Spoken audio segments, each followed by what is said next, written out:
আসসালামু আলাইকুম আপুরা, শোনো, চলো আমরা একসাথে কাজ করি।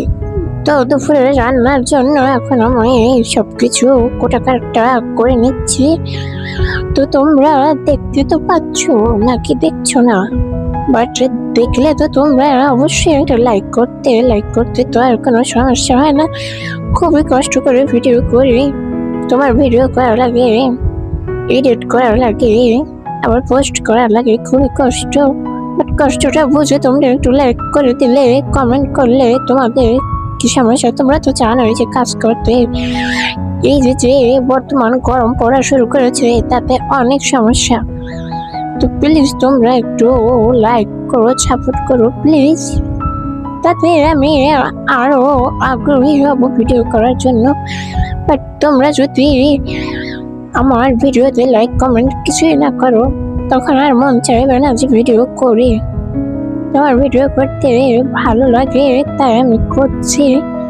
তোমরা লাইক করবে না করবে সেটা তোমাদের বিষয়ে। আমি এতক্ষণ তোমাদের কাছে ইমোশনাল ভাবে একটু বললাম, বাট তোমরা যদি মায়া করো তাহলে তোমরা আমার ভিডিওতে অবশ্যই কমেন্ট করবে, লাইক করবে।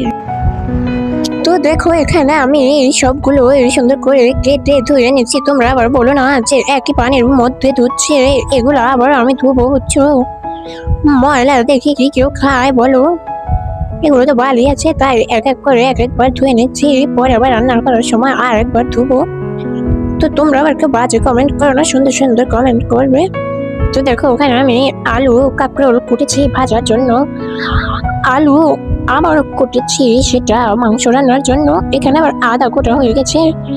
এখন আমি গাছতলা দিয়ে যাচ্ছিলাম, তখন একটা আম পড়েছিল, সেটা আমি সুন্দর করে কেটে খাচ্ছি। দেখো,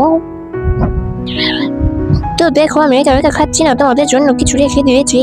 তোমরা আমাদের বাসায় বেড়াতে আসলে তোমাদেরকে খাওয়াবো, বুঝছো? তো শোনো ওরা, আমার কাজ কাম যদি তোমাদের ভালো লাগে তাহলে অবশ্যই লাইক কমেন্ট করবে।